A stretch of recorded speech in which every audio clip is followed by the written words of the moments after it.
I was really focused on my passion. I had announced to my family that I was to be a Chickasaw classical composer. And so all of the music that I compose is based on North American Indian ethos, culture, and history. That's the composer Jerod Impichchaachaaha Tate. This is Classical Gas, a podcast series produced by Classical Voice North America. I'm Gail Wine. I first heard Tate's music in 2005 when I wrote about the National Symphony's premiere of his work, Iholba, for the Washington Post. That composition for chamber orchestra and chorus took my breath away. And in the review, I praised Tate's ability to effectively infuse classical music with Native American nationalism. I asked him to introduce himself in his language. Hachinchukmata, Chickasaw nompa okano saholstifoa Jerod Taloa Ikbi Impichchaachaaha Tate. Chickasaw saya, Chickasaw inki saya. Impichchaachaaha choka michashawi iksa ishtaun chololi lit, Taloa Ikbi lit, hashlaka sayopa, chokmashki yakoke. Hello, everyone. My name is Jerod Impichchaachaaha Tate, and I am a citizen of the Chickasaw Nation here in Oklahoma, and I am a professional classical composer.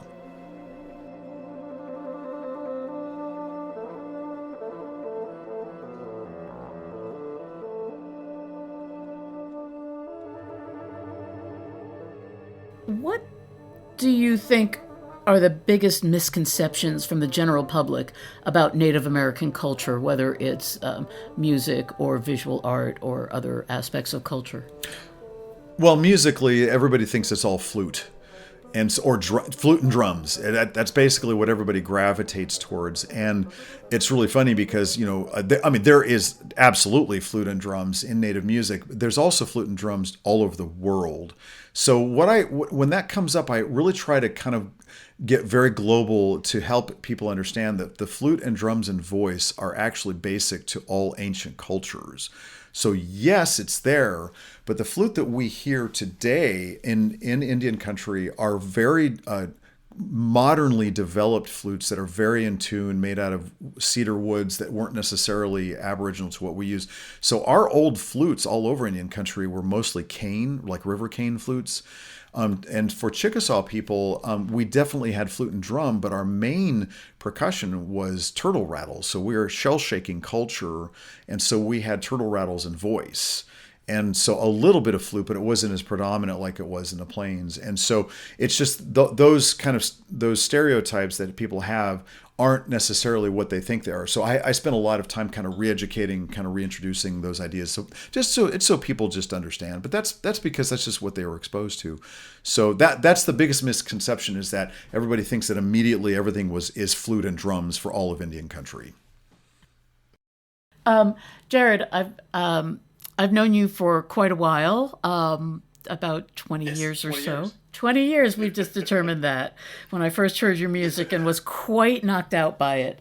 How did you first get interested in music as a youngster and in composing specifically?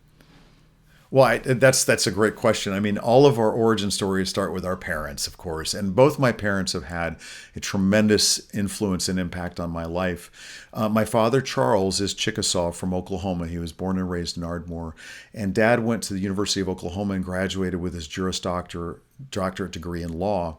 And Dad professionally was a tribal judge, tribal attorney, special district judge. And Dad, very importantly, my father is author to our current Chickasaw Constitution. Every tribe in the United States has our own constitutions that run in tandem with the United States Constitution. And so we are all citizens of our own tribe. So I'm a citizen of the Chickasaw Nation and of the United States. And so my dad was just very responsible for exposing me to lots of Indian country because of his knowledge of different tribes and cultures and law. And then my dad is also a phenomenally trained classical pianist and baritone. And my dad actually still performs vocally today. He's 84 years old. And I play with him every once in a while as well.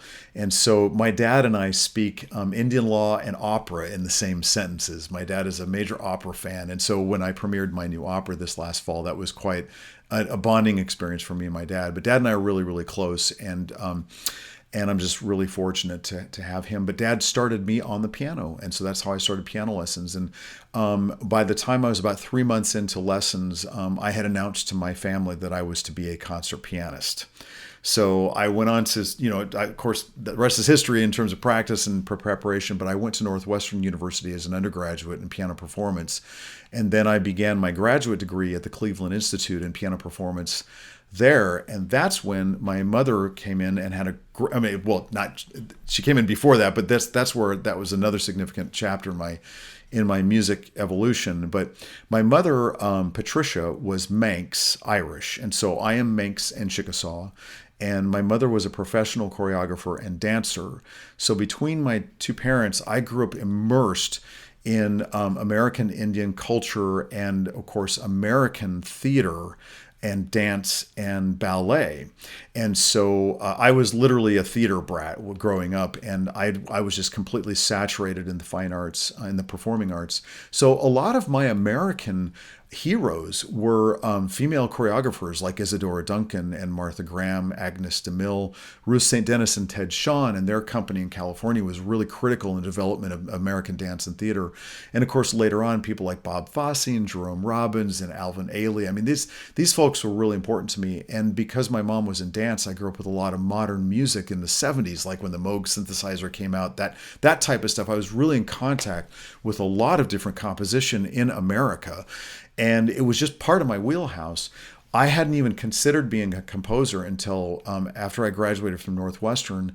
My mom was embarking on a brand new ballet that she was creating. Mom taught at the University of Wyoming for 30 years, and she wanted to create a ballet that was culturally significant to the area. And so she consulted with a lot of her native colleagues in the Wyoming area and constructed a set of stories that were native to the Northern Plains and Rockies for a ballet that had narrator, and I remember her putting it together, and I was aware of the stories she had chosen and the architecture she was putting everything together under. And then when she got all that finished, she turned to me and said, "Well, you're my Chickasaw classical pianist kid. You can compose the score." And so that's how I began composing. Was my mother commissioned a ballet score for me for her ballet entitled Winter Moons. So my first semester at the Cleveland Institute was spent working on my first master's piano recital and composing this ballet. And I took the next semester off so that we could premiere it out in the Rockies. And then I came back and was very transformed by the experience. And I was given an enormous amount of positive energy, enthusiasm, and support from both my native community and the classical community to really focus on this as a passion.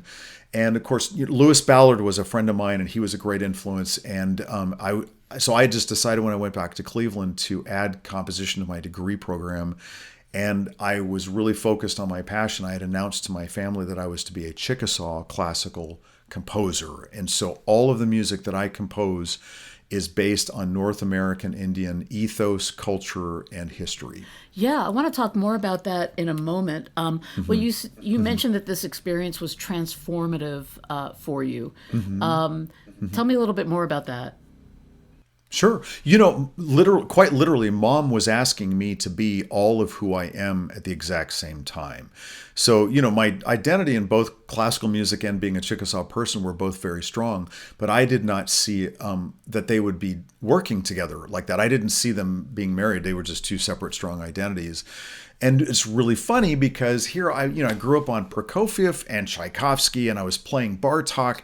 All of these, and Debussy, all of these composers were very clear about their ethnic identity in their composition. And I just didn't see a relationship in mine. And so it was like Mom had just hit me square between the eyes with an anvil. It's like that, I could do the same thing with my identity as a Chickasaw man.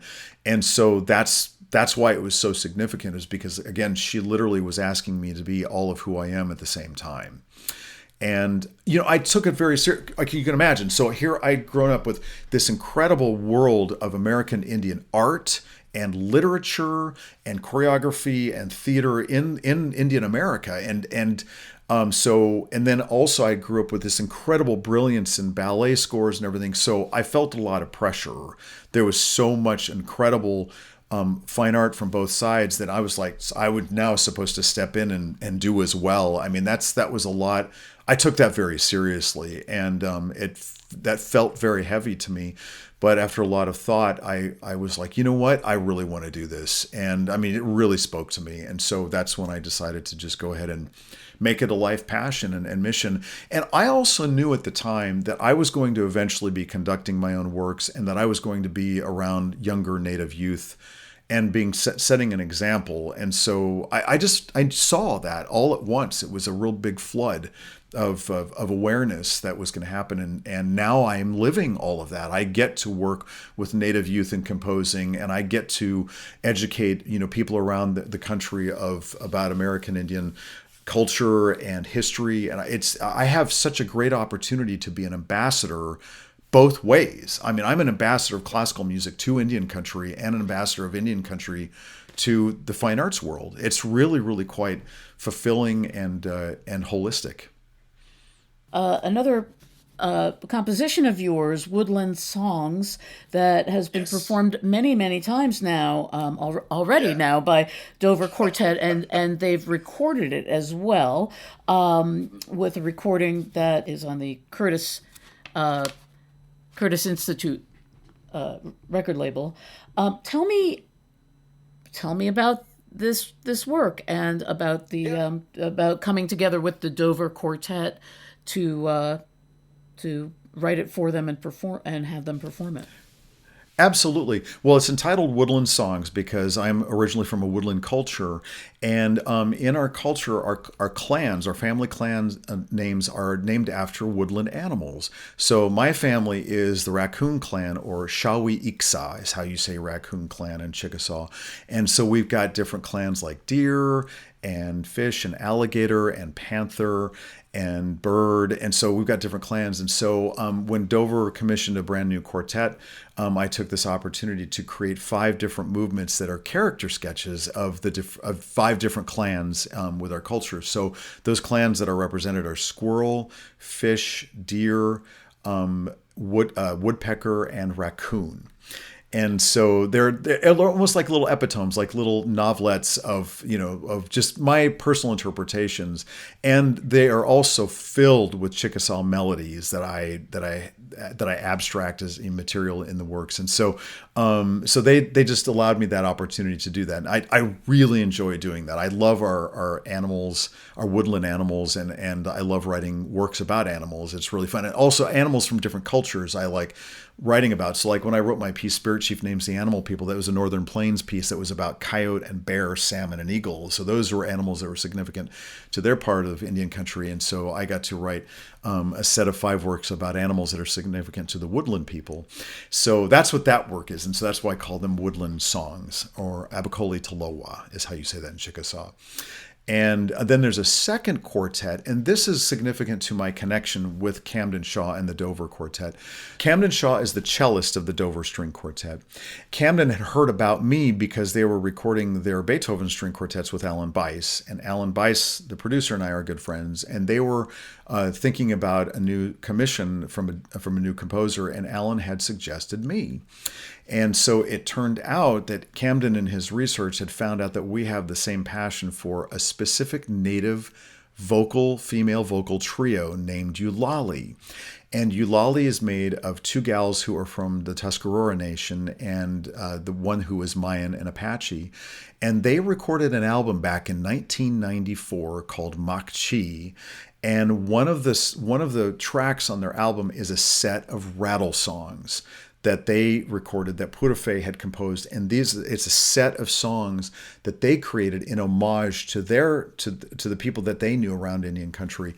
Beautiful, compelling set of songs. And so Camden and I both love this album, and we in particular love the rattle songs that Purifé composed.